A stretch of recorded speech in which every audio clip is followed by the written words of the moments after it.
السلام عليكم ورحمة الله.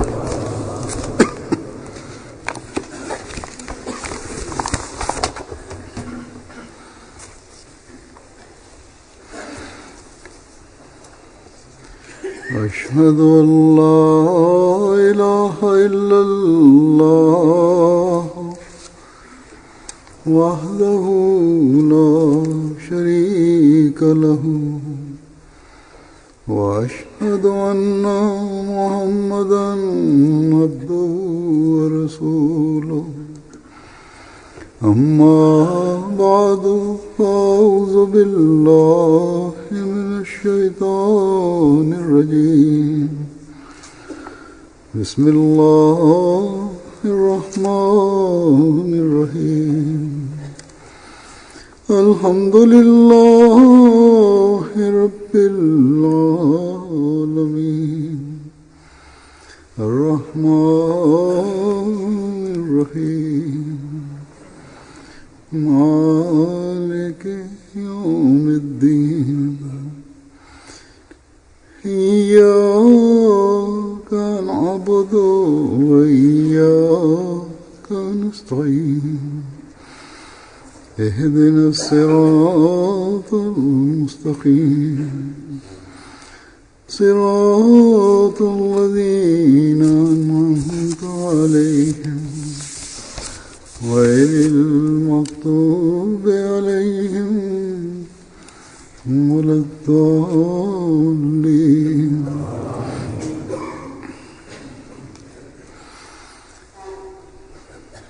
Bismillahirrahmanirrahim. Uzor kaže prije nekog vremena, ja sam spomenuo u jednoj od svojih hudbi petkom da je ovo godina izbora vršioca dužnosti džematu. Sada se odvijaju izbori, u toku su, u raznim zemljama i isto tako u lokalnim džematima. Novi vršioci dužnosti su uzeli svoju dužnosti za svoje dužnosti i poslove.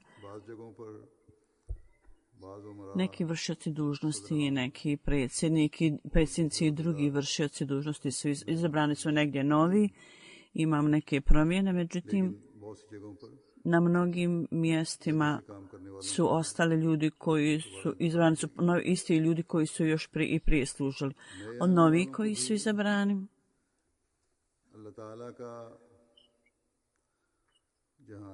dok trebaju zahvaliti Allahu dželešanuhu, što je Allah dželešanuhu izabrao njih da služe zajednici, u isto vrijeme vrlo skromno i ponizno treba da upućuju dove Allahu dželešanuhu i da traže pomoć od Allaha dželešanuhu, da Allah dželešanuhu ih osposobi da ispune svoju dužnost i povjerenje koje im je dato.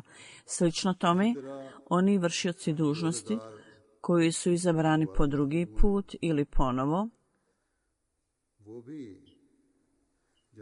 dok treba da zahvale Allahu dželešanuhu, da je Allah dželešanuhu dao im priliku da služe zajednici ponovo, u isto vrijeme također trebaju ponizno moliti Allaha dželešanuhu da ih Allah osposobi sa svim njihovim sposobnostima i mogućnostima da ispune svoje dužnosti, odgovornosti, povjerenja koje im je dato.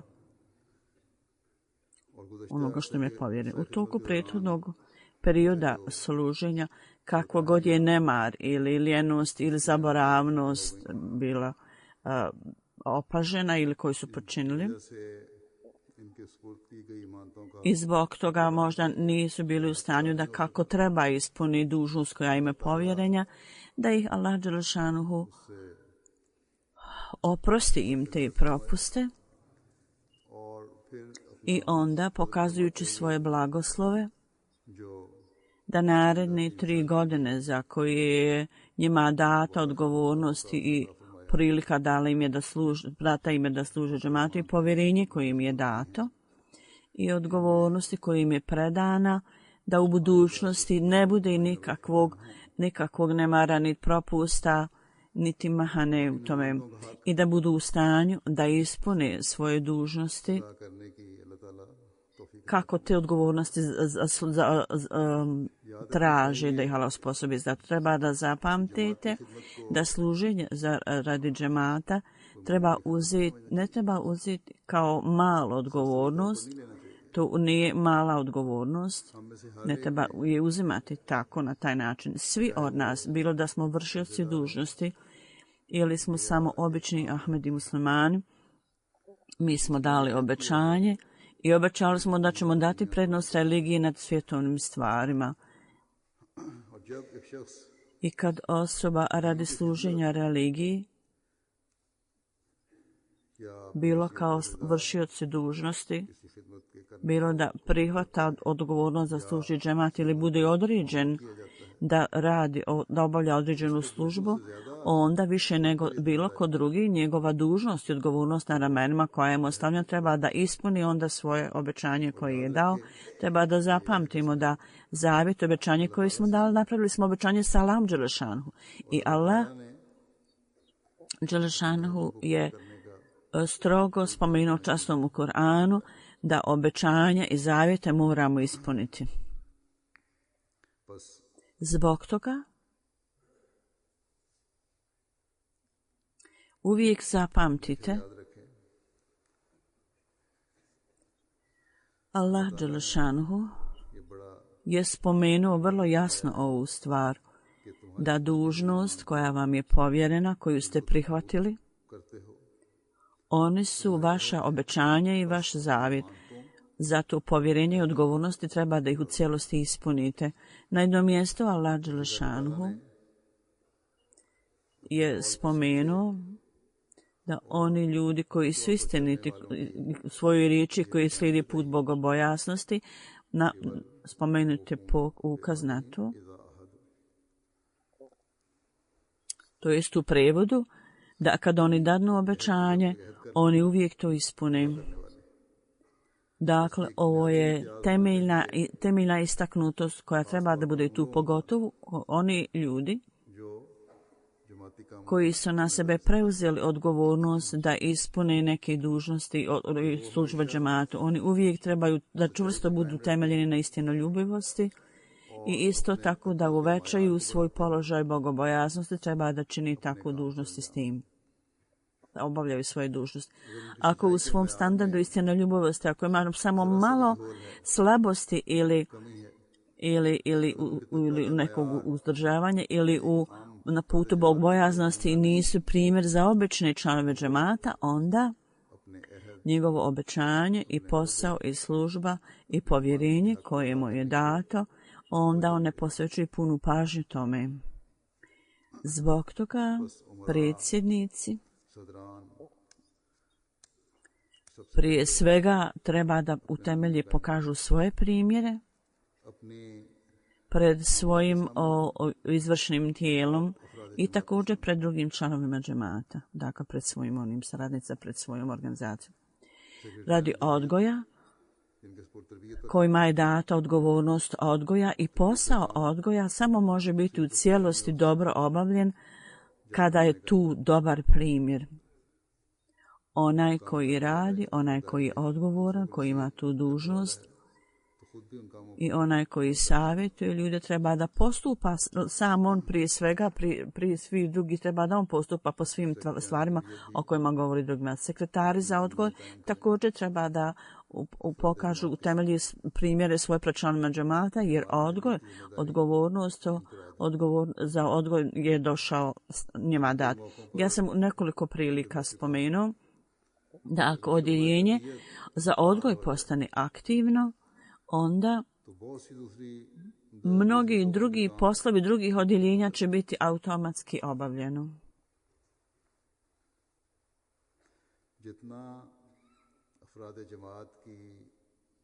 Standard odgoja, visoki standard odgoja članova džemata i slično poslovi drugih odjeljenja će biti olakšani. Na primjer, sekretar financiranja i općih poslova, zatim njihovi sekretarovi odjeljenja će biti lahak. Slično tome i poslovi drugih odjeljenja, recimo kadija, će postati lakši, će biti lakši, biti olakšan. Ja uvijek kažem na skupovima amile na nekoliko mjesta, sam rekao da posao odgoja prvo počinje i od njihovih vlastitih kuća, od njihovih domova i kućanstva. Jer ta kuća nije kuća sekretara bija odgoja, nego je zapravo tu je kuća svakog člana amile izvršnog tijela. I Mađlis amila je prije svega oni su važni i treba da prvo obave svoj odgoj. Amiri džemata, predsjednici džemata i sekretari za odgoj prije svega i na čelu i zatim drugi ljudi. Kakav god posao obave, oni moraju paziti na svoje izvršno tijelo, da li postupaju po tim programima ili ne. Temeljna naredba Allaha dželešanuhu i svrha za stvaranje čovjeka, za stvaranje ljudskih bića je da ispunjavaju li oni te svrhe za koju su stvoreni ili ne. Ako ne, onda oni nemaju bogobojaznosti. I najveća odgovornost prema Allahu je obožavanje Allaha. I zato u svrhu od muškaraca se traži da utemelje instituciju namaza i utemeljenje namaza je da se on klanja u džematu skupu. Zbog toga amiri i predsjednici vršioci dužnosti treba da pazi na svoje namaze i da to utemelji. Oni moraju učiniti sve što mogu da utemelji instituciju klanjanja namaza i da klanjaju ga u džematu. Dok naš namaz bude pun klanjača i naši centri isto tako, u isto vrijeme, on će također dobiti Allahov blagoslov. I kroz svoj praktičan primjer, on će obavljati zadatak odgoja u pogledu članova džemata i postaći primaoci Allahovih blagoslova. Njihov posao će onda postati lahak i neće jednostavno samo govoriti, nego pokazati to u praksi. Zato ljudi koji imaju svoje dužnosti trebaju prvo sebe analizirati. Do koje mjere postoji sklad između ono što oni govore i ono što rade. Allah dželešanuhu kaže: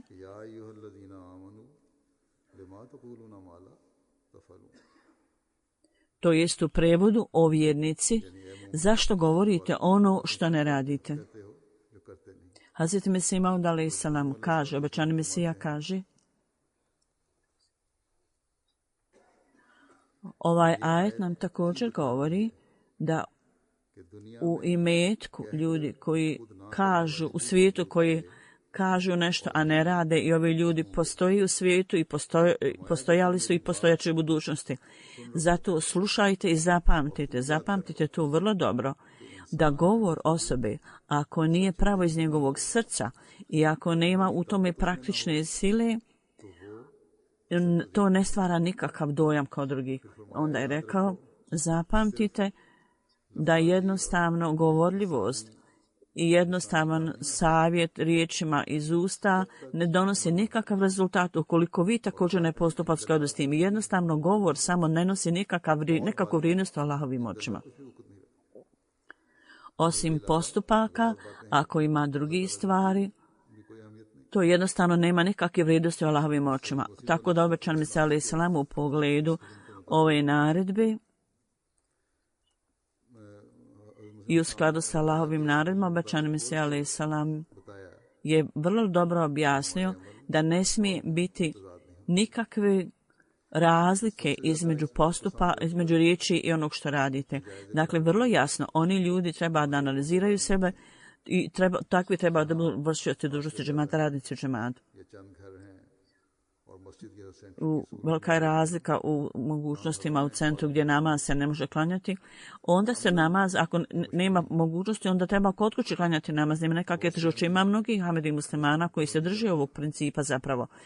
I oni nemaju nekakve dužnosti, oni nisu članovi nekakvog izvršenog tijela, međutim u svojim kućama oni okupe Ahmedi muslimane oko sebe u svojim kućama i klanjaju namaz u skupu, u džematu, redovno. Ako oni imaju osjećaj i razumijevanje, znači ljudi mogu provesti takve stvari. Svaki vršioc dužnosti u džematu treba da imate najveću moguću osjećaj da klanjate redovno namaz u džematu, inače nećete ispunjavati svoju dužnost i povjerenje koje vam je dato. Zato u časnom Koranu ponavljajući je napomena, spominjanje. Tako da svi vršioci dužnosti moraju uvijek zapamtiti ovu stvar, da Allah dželešanuhu je spomenuo ovu odliku istinskog vjernika, da on uvijek vodi brigu o povjerenju koje im je dato. I on uvijek pazi na to. I oni će vidjeti da povjerenje koje nam je dato i odgovornost koja nam je data, za koju smo mi dali obećanje, ne smije biti nikakvog nemara ili lijenosti s naše strane u tom pogledu. Jer to nije beznačajna stvar. Allah dželešanuhu je spomenuo u časnom Kur'anu da u pogledu svakog obećanja jednog dana ćete biti pitani. Ovo je temeljna stvar. Ibadet, obožavanje, i ovo je svrha stvaranja ljudskih bića i ova dužnost mora biti obavljena u svakom slučaju i ne smije biti nikakve lijenosti i propusta u tome. Ni vršioc dužnosti, ni jedan ahmed muslim ne smije biti nikakvog propusta u tome i lijenosti. Osim toga, tu postoje određene druge stvari koje pogotovo vršioci dužnosti moraju imati na umu ove stvari. A ovo su stvari u pogledu prava ljudi, odnosno dužnosti prema ljudima, ponašanje vršioca dužnosti prema članovima zajednici. I slično tome, ove stvari se također odnose na obećanja i zavjete koji su vršioci dužnosti dali. Nijedan vršioc dužnosti ne smije smatrati da je on postao službenik, da ima dužnost, da on nije određen zbog toga, nego zapravo u islamu. Koncept vršioca dužnosti je potpuno drugačiji. Časni poslanik sallallahu alejhi ve sellem je spomenuo ovo na ovaj način, da vođa nacije je zapravo sluga cijele nacije. Tako da vršioc dužnosti u stvari koji se odnosi na ljude, da ispuni to dužnost i povjerenje, to leži u tome da je ta osoba zapravo sluga drugih ljudi. I ovaj uvjet može biti stvoren samo u vrijeme kad osoba ima element žrtvovanja u sebi, kad je skroman i ponizan. I njegov standard strpljenja je viši od standarda drugih ljudi. Ponekad neki ljudi moraju slušati vršioci dužnosti moraju nekada slušati grube riječi. Ako se dogodi da treba da slušaju, onda treba da slušaju.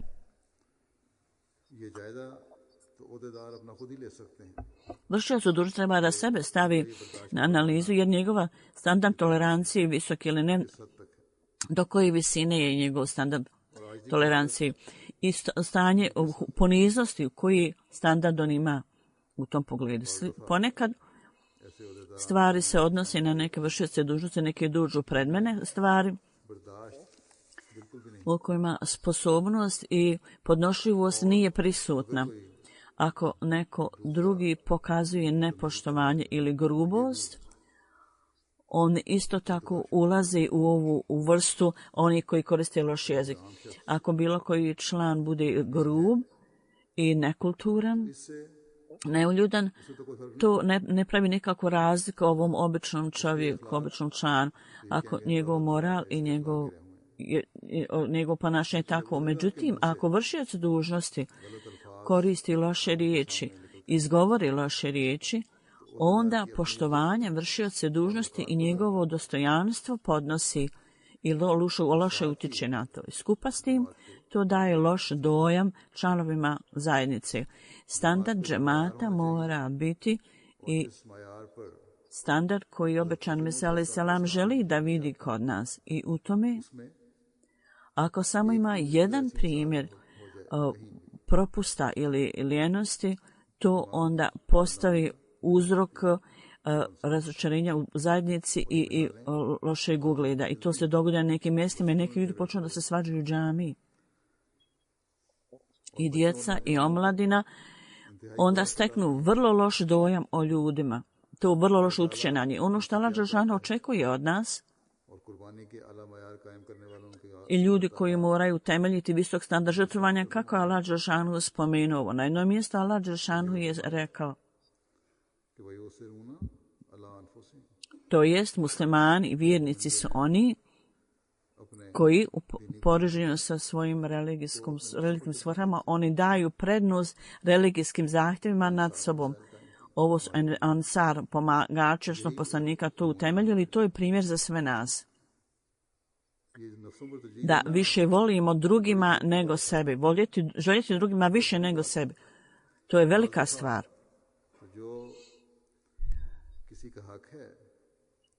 Ponekad pravo koje drugima pripada, čak nekad to pravo nije kako treba ispunjeno. Ponekad ljudi dođu vršiocima dužnosti ili u centar da bi poslali izvještaj, ili ponekad centar traži da se pošalje izvještaj i onda ponekad vrlo bezbrižno, nemarno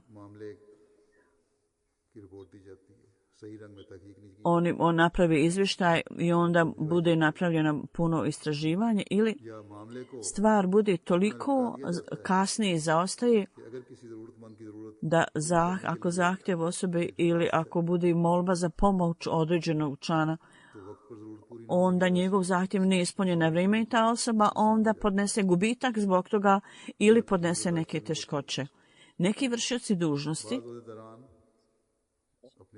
ponekad iznose izgovore da su jako zauzeti, neki ljudi ne imaju nikakvog izgovora. Jednostavno, nedostatak pažnje. Ne posvete pažnju stvarima. Ako se stvar na njih odnosi ili na nekoga bliskog njima, onda su prioriteti drugačiji. Onda oni dadu prednost tim stvarima. Tako da ljubav i strast za žrtvovanje i za stvarno služenje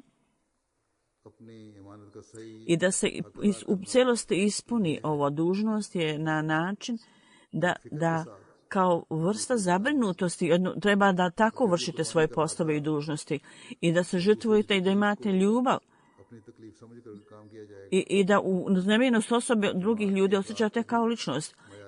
I onda će se žrtvovanje članova džemata uvećati umjesto uzurpiranja prava drugih, on će više naklonjen da ispunjavaju prava drugih ljudi. Prema drugim ljudima uvijek kažemo, mir u svijetu može biti utemeljen i zasnovan kad upravljači umjesto što uzurpiravaju prava, budu vodilično da ispunjavaju prava ljudi. Međutim, ako mi nemamo taj standard, ako tog standarda nema kod nas, onda mi radimo nešto s čim Allah nije zadovoljen. Jedna odlika koja je jako važna da postoji kod svih vršioca je poniznost i skromnost. Allah dželešanu je spomenuo o Allahovim, o Abdurrahmanu, slugama Allahovim.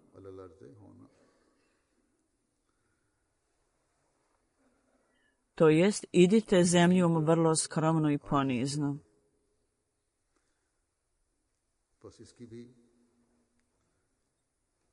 Najviši primjer toga treba biti kod naših vršioca dužnosti. Što viši položaj osoba zauzima, on više mora imati u sebi duh služenja i da se sreće s ljudima, pokazujući najveću moguću poniznost i skromnost. I ovo je zapravo gdje leži tajna velikog uspjeha i ljudi to vide i osjećaju kakvo je ponašanje i stav članova vršioca dužnosti. I oni meni nekada također pišu, Huzur kaže, da određeni vršioc dužnosti nas je postupio prema nama na taj način. Ja sam danas, međutim, vrlo zadovoljan. Ljudi kažu da isti vršioc dužnosti ne samo da mi kaže selam, nego također pita o mojoj zdravlju i postupa prema nama. Gledajući na njegovo ponašanje, jako sam zadovoljna. Tako ljudi kažu. To pokazuje veličinu tog vršioca te dužnosti. Tog vršioca dužnosti. Dakle, većina vršioca dužnosti su takvi da članovi džemata su zadovoljni njihovim dobrim vladanjem i spremni su da poduzmu svaku žrtvu ako u srcu bilo kojeg vršioca dužnosti zbog njegove službe. Ako on osjeća ikakvu vrstu veličine ili oholosti ili ponosa, onda treba da zapamti da ova stvar odvodi dalje, udaljava osobu od Boga. Onda nema blagoslova ni u kakvom poslu, ni u kakvom zadatku. I religijske dužnosti su samo radi Allahovog blagoslova. I kad Allahovo zadovoljstvo nije tu, onda ta osoba umjesto da bude korisna osoba za džemat može postati povod i uzrok štete za džemat. Tako vršioci dužnosti cijelo vrijeme uvijek moraju sebe procjenjivati i detaljno posmatrati sebe, procjenjivati imaju li poniznost i skromnost u sebi ili ne, ili do koje mjere su te stvari prisutne. Časni poslanik sallallahu alejhi ve sellem je rekao: što osoba više pokazuje poniznost, to više mu Allah poklanja veći status. Zato svaki vršioc dužnosti uvijek treba da zapamti da ako Allah dželešanuhu mu je dao priliku da služi zajednici, onda je to Allahova blagodat i Allahova naklonost. I biti zahvalan za Allahove naklonosti treba da budu zahvalni i to treba da stvori dalju skromnost i poniznost u toj osobi. Ako ova skromnost i poniznost ne budu stvoreni u osobi, onda zahvalnost prema Allahu ne bude spomenuta i ne bude prisutna. Ponekad vide kod običnih ljudi kad se sretnu, oni pokazuju veliku skromnost i poniznost. I susreću se s ljudima na vrlo lijep način. Međutim, kad osoba treba da se opodi s nekim nižim ili s nekim drugačijim ili drugim, onda odmah element da je on službenik i da služi kao da se pobudi u njemu i ustane. I ovaj osjećaj, ja sam veliki vršioc dužnosti, i onda reakcija te osobe je oholost pred drugim ljudima. Dakle, skromnost ne znači ukoliko osoba ne samo da vas cijeni i ne pokazuje nikakvu razliku, to onda on pokazuje možda samo vještačko neku poniznost. Stvarnost bude izložena onda kad bude razlika u mišljenju između ljudi. I počinje ljudi nešto, oni koji su ispod vas kažu nešto koji nije u skladu sa pogledom mišljenjem vršioca dužnosti, i onda ono što slijedi ne smije biti nikakve nepravde, i onda stvar koja uslijedi njihovo postupanje poslije toga pokazuje njihovo stvarno ponašanje. Ova skromnost pokazuje veliki položaj hrabrosti i srčanosti. To u tom momentima se pokazuje i to se opisuje kao stvarna skromnost. Vršioc dužnosti uvijek mora imati ovu naredbu Allahu u vidu.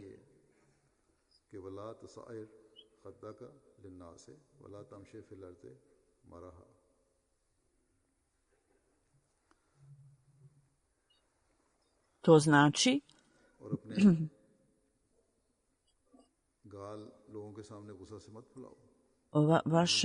vaš obraz ne smije se zapaliti od ljutnje i nemojte ići zemljom dignuta u vrata i do glavi sa ohološću. Ja sam ranije spomenuo ljude, možda sam spomenuo o tome, da pravila daju odobrenje amiru džemata, da on ima veće pravo na odluku nad odlukom izvršnog tijela i da odluči mimo toga. Međutim, uvijek treba da bude da uzajamno savjetujete se s drugim ljudima i većina mišljenja da donesu odluke kao većini mišljenja i da se tako obavi posao. Na nekim mjestima amiri predaleko uzimaju ovu stvar i koriste ovo pravo, a to samo treba da bude korišteno u izuzetnim slučajevima, kad se zna da je ovo sigurno u interesu džemata I onda treba da objasni članovima izvršnog tijela, članova svoje amele. Najveći interes džemata uvijek mora se imati na umu. Za ovu svrhu, kroz ibadet i kroz dove trebate tražiti pomoć od Allaha. I nemojte ovisiti o svom vlastitom intelektu i mudrosti. Treba da bude jasno poznato da ovo pravo nije za predsjednike džemata ili drugi vršioce dužnosti, da oni odluče odbijajući većinu mišljenja i u skladu sa svojim vlastitim mišljenjem. Razumijete svoje vlastito polje, jako je bitno za svako vršioca dužnosti da čitaju pravila i naredbe i da to razumiju. Ako u skladu sa pravilima i naredbama budu postupali u skladu s tim, onda mali neki problemi i pitanja koji se rodi u njihovom izvršnom tijelu u ameli, koji stvaraju uznemirenost kod određenih članova, neće se pojaviti. I jedna odlika vršioca dužnosti također treba da bude prisutna, da treba da budu ljubazni prema postupanju prema svojim podčinjenim. Većina poslova džemata su obavljeni dobrovoljno, volonterski.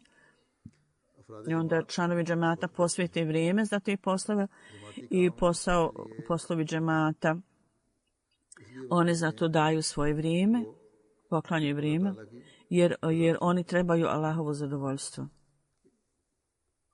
I posvećuju svoje vrijeme, jer su vezani sa džematom i vole džemat.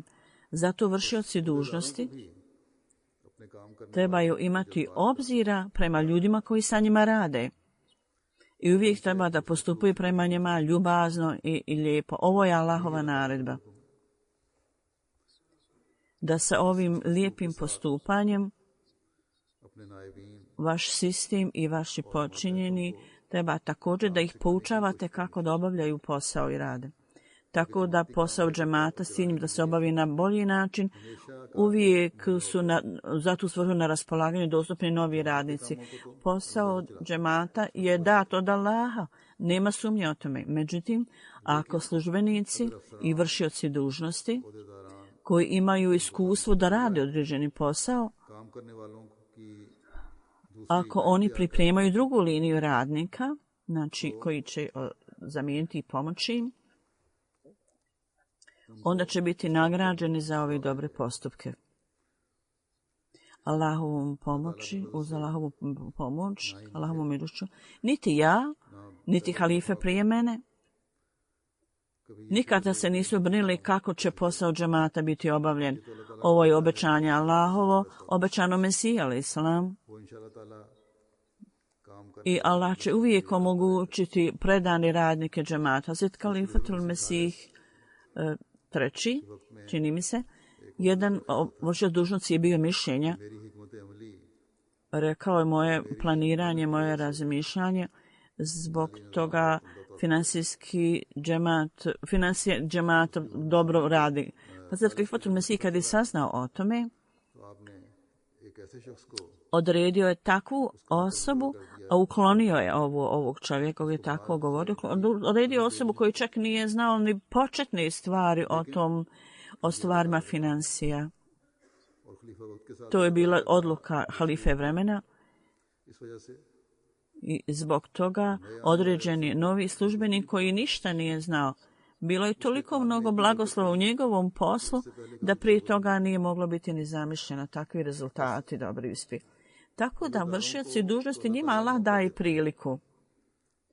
I radnici džemata njima je data ova prilika.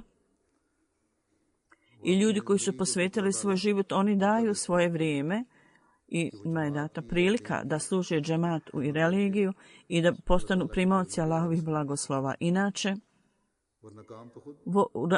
posao bude obavljeno od Allaha dželešanu, to je njegovo obećanje da će on tako urediti. Tako u srcu bilo koga ne smije biti ovakva misao da moje iskustvo ili moje znanje, to je ono što zahvaljujući čemu zajednica radi ili napreduje ili bilo šta.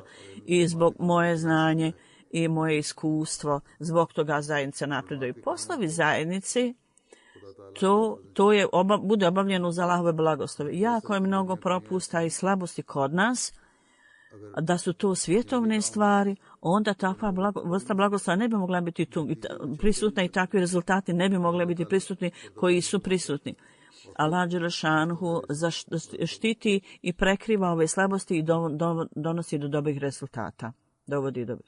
I zadatak širenja poruke, prenošenja poruke, na primjer, isto tako u zapadnim zemljama, Allah dželešanuhu je dao takve radnike, takvu omladinu koji su rođeni i othranjeni ovdje, koji imaju religijsko znanje sami oni.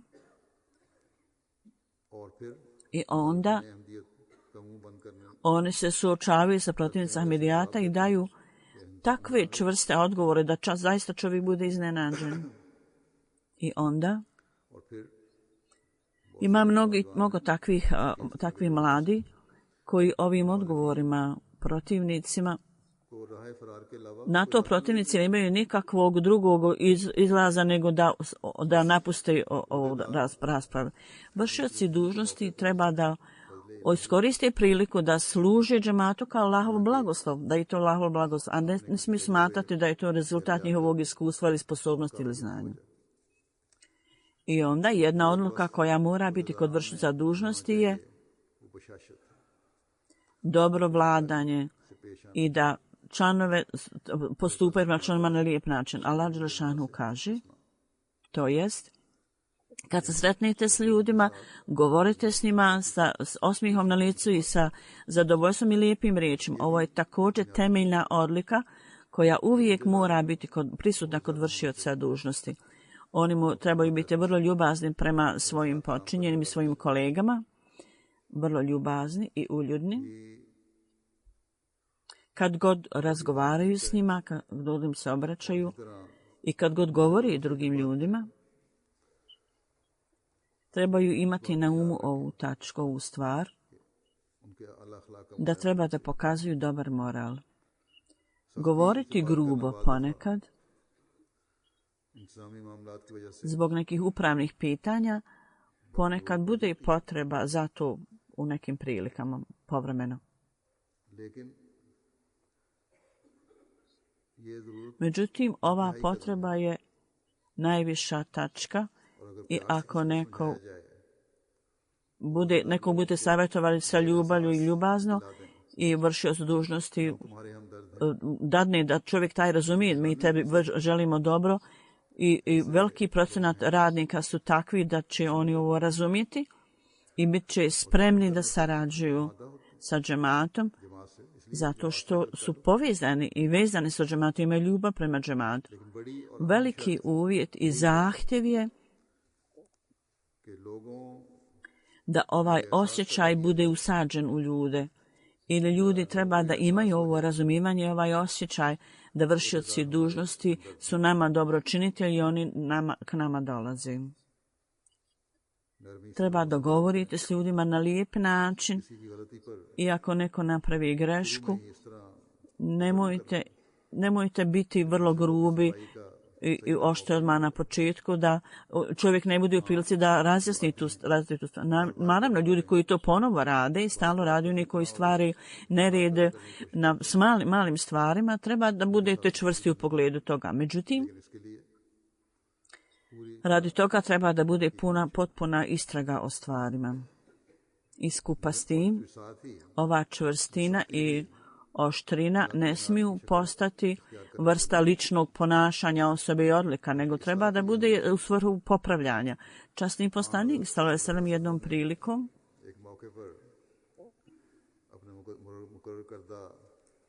jedan upravljač Jemena jednom ih je savjetovao, rekao je: stvorite lahkoću za ljude, nemojte stvarati teškoće i širite ljubavi i olakšanje, a ne neprijateljstvo da tamo se širi. Ovo je odlika koja uvijek mora biti članova džemata i vršioca dužnosti i ovo stvara ljepotu i dobrotu u odnosu između ovih dvoje i vršioca dužnosti ljudi.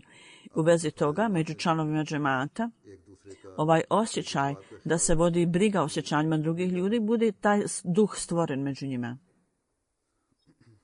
Dakle, ovo je velika odgovornost i dužnost kod vršioca dužnosti, pogotovo emira i predsjednika i službenika odjeljenja za odgoj i oni koji treba da odluče da stvore lahkoću za ljude.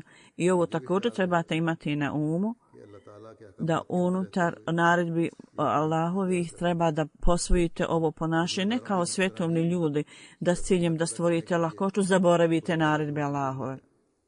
Mi moramo ostati u krugu šerijata i moramo dati prednost Allahovom zadovoljstvu.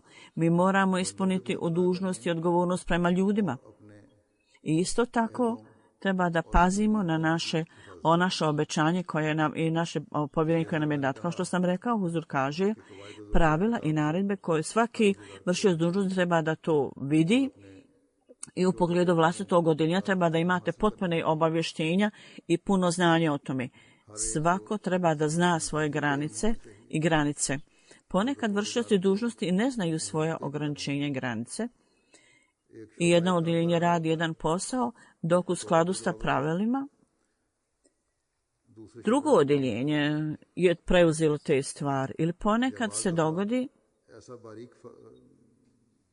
da bude spomenuta vrlo mala razlika u njihovim dužnostima i ne uzimajući to u obzir da dva odjeljenja se upliču sa pravima i dužnostima jedan drugog. Nedavno ja sam imao sastanak sa lokalnim džematom i oni su uvidjeli da ova fina odlika zbog nedostatka razumijevanja ove razlike nepotrebno je počela diskusija. Ako pročitate pravila, onda vrijeme neće biti izgubljeno. Na primjer, odjeljenje za širenje poruke tablih. Oni treba da vode posao širenja poruke i da održavaju kontakte i kroz kontakte se širi poruka. A odjeljenje za vanjske poslove također treba da stvaraju kontakte i da predstavljaju džemat. Tako da krug oba dvoga je prepoznatljivo drugačiji. Jedno treba da prenosi poruku, a drugo da jednostavno ima odnose sa javnošću i da stalno uvećavaju odnose s ljudima, da šire te krugove. Dakle, stvarna svrha je da se predstavi zajednica i da ih upute u religiju. Tako da ljudi mogu biti dovedeni Allahovu religiju i mi treba da popravimo njihov život i također treba da skrenimo njihovu pažnju prema zahtjevima za mirom u svijetu. Svjetovno govoreći, nema takvog cilja da se dobije neka dobit. Realna svrha je da steknemo Allahovo zadovoljstvo. To je stvarna svrha. Ako odjeljenja među njima, ako zajedno sarađuju, onda rezultat može biti mnogostruko veći. I onda na nekim mjestima također spomenuta stvar da budžet odjeljen za odjeljena odjeljenja nisu jasno identifikovani, pokazani. U nekim odjeljenjima finansijski budžet koji je potvrđen na Madžlisu šuri u tijelu treba biti dat tim odjeljenjima. I određeni sekretari imaju pravo da to potroši. Da, neophodno je da sekretar treba da dadne plan troškova posla koji treba da bude obavljen Madžlis Amila i u skladu sa potvrđenim planom se daju troškovi. I onda analiza posla treba da bude uzeti iz svakog ogranka Amile. Ako oni planuju i način obavljanja nekog posla, ako bude potreba da se nešto promijeni ili bude neki opseg popravljanja, ako neko to pokaza, onda to treba uzeti u obzir ponovo, razmotriti ponovo. Onda amiri i predsjednici i sekretari džemata također imaju odgovornost i dužnost da kakve god su instrukcije upute date od centra njima, trebaju odmah poduzeti aktivnosti i udovoljiti tome i da ljudi postupaju u skladu s tim u njihovim džematima. U pogledu određenih džemata ova vrsta prigovora dođe da centralni naredbe ne udovolji se potpuno tome. Ako u pogledu bilo kakve upute u određenim zemljama ili određenim džematima, ako imaju neke rezerve zbog situacije u zemlji, u tom slučaju oni odmah moraju stupiti u dodir sa centrom, kontakt centrom i napraviti zahtjeve za promjenu u skladu sa situacijom. Međutim, tu treba dati na znanje centru. Ovo je odgovornost predsjednika i amira džemata. Međutim, ovo nije prikladno ni u kom slučaju da vi samo gubite, toličite svoju mudrost i zanemarite upute i naredbe, samo to odbacite i ne stavite tu ni u kakav postupak ni aktivnosti i ne dajete na znanje centru. Ako u pogledu bilo kakvog emira ili predsjednika ova vrsta ponašanja i vladanja će biti uzeta kao zanemarivanje centra i autoriteta centra. I centra može poduzeti određene postupke i korake ako je takav slučaj. U pogledu oni koji su oporuke, ja želim da kažem da prva stvar musi ti ljudi u oporuci treba da redovno plaćaju svoj doprinos i da vode račun, da musi sam, ti sami vode računa o tome. U centralnoj službi i određeni sekretari, njihova je dužnost i odgovornost da na vrijeme imaju obračun ako se traži da to može biti poslano članovima oporuke. Kakvo je stanje njihovog doprinosa? To je posao svih nacionalnih džemata, da lokalni sekretari trebaju biti aktivni i svaki musi treba da bude u kontaktu s njima. Ponekad se vidi da u određenim stvarima, kad se traži izvještaj o određenoj osobi i dogodi se da je ta osoba musi i bude spomenuto u izvještaju da on nije platio dugo vremena svoj doprinos, kad budu pitani ako nije platio doprinos, kako to da je on još uvijek musi, onda bude napravljena istraga i onda ne bude i propust musi. On je od čovjeka, član oporuke, on je dao doprinos, ali nije zabilježeno kako treba. Takav izvještaj stavlja ovakvog čovjeka u nepotrebnu zabrinutost i također pokazuje slabost u sistemu džemata. Sada treba da bude napravljen aranžman za kako treba uredno vođenje evidencije kao kompjuteri i ne smiju biti više uopšte takve greške. Sekretari vasijeta oporuke i financija u svakoj zemlji treba da budu aktivni svi sekretari u pogledu džemata i ovo je također odgovornost amira džemata i emira da povremeno pravi procjenu i analizu toga i njegova odgovornost nije samo da skupi doprinose i to zabilježi. Cijeli sistem treba da bude povjerljiv i da se može osloniti, vrijedan povjerenja da se može osloniti i da bude snažna veza između lokalnog i centralnog odjeljenja. To je odgovornost i dužnost emira. Jednu stvar ja želim da kažem u pogledu misionara i neki od rabijani misionara ponekad nema sastanaka svakog mjeseca i misionar na dužnosti su na dužnosti da takav sastanak treba redovno da se održava u džematu, tablihi, širenja poruke i odgoja i dobar posao koji neko obavi po pogledu toga treba da se dogodi, da se održe diskusije, da se diskutuje i također tok i neki bolji način treba da bude posvećen da drugi ljudi koriste se od toga. Slično tome sekretari džemata konstrukcija koju su oni dali ili pod naredbama centra ili su date instrukcije u pogledu toga.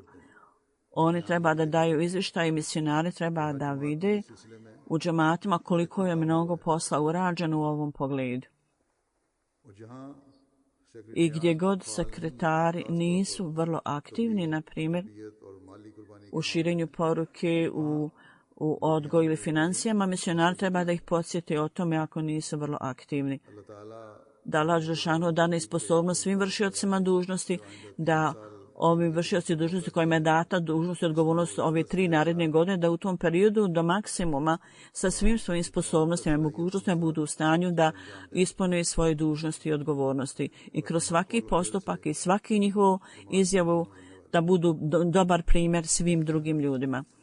Poslije džume namaza ja ću predvoditi dženazu namaz u odsustvu, tijelo nije prisutno. Nutama Sahibzada Tahira Sidika, žena Mirza Munir Sahiba, 13. jula uveče u 6 sati, ona je umrla inna lillahi wa inna ilaihi rađiun.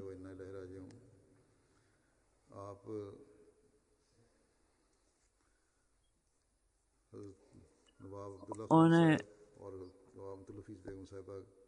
bila rođena, da ne vodi njene pretke, bila je unuka Nawab Muhammed Ali Sahiba. Ona je bila sestrična drugog halife, čini mi se. Bila je član oporuke Musi. Umrla je sa 95 godina u Kadijanu. Prvo obrazovanje je imalo Kadijanu. Ahmadjan, majka obično se uzela je kao svoju čerku, posvojila je i pokazala je posebnu ljubav i naklonost. U Džehlu Sahibzada Mirza je stajao s njima i Mirza Munir Sahib. On je imao fabriku koja je prije nekoliko mjeseci zapaljena. Ona je bila član leđne 1974. kad su bili tamo neredi u Pakistanu, Indiji zapravo, u Pakistanu. I veliki broj članova džamata su radili u ovoj fabrici i ona je pazila na gostoprimstvo svih ljudi tamo. Jedna od njenih čerki je Asim Begum. Ona je žena Sahibzade koji je sin drugog halife.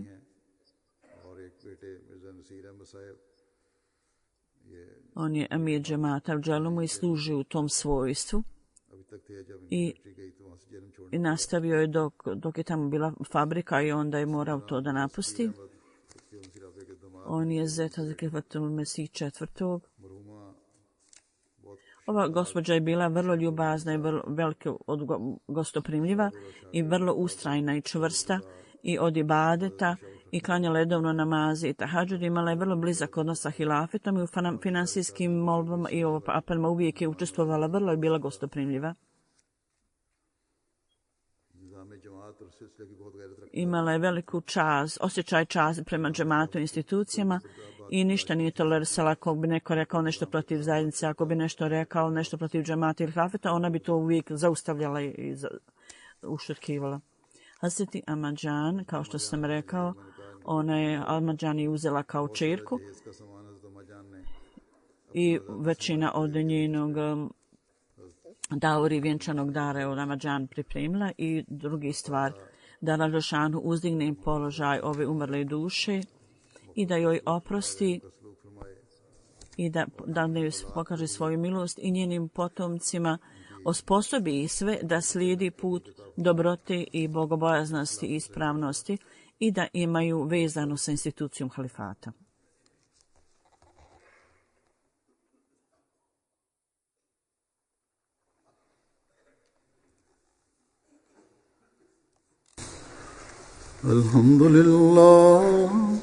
Alhamdulillah, nahmaduhu wa nasta'inuhu wa nastaghfiruhu wa nu'minu bihi wa natawakkalu alayhi wa na'udzu billahi min shururi anfusina wa min sayyiati a'malina.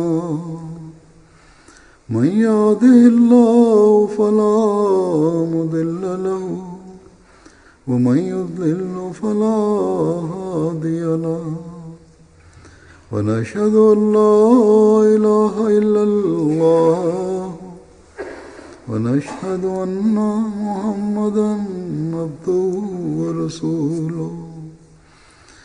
عباد الله رحمكم الله، إن الله يأمر بالعدل والإحسان وإيتاء ذي القربى وينهى عن الفحشاء والمنكر والبغي يعظكم لعلكم تذكرون اذكروا الله يذكركم وادعوه يستجب لكم ولذكر الله أكبر.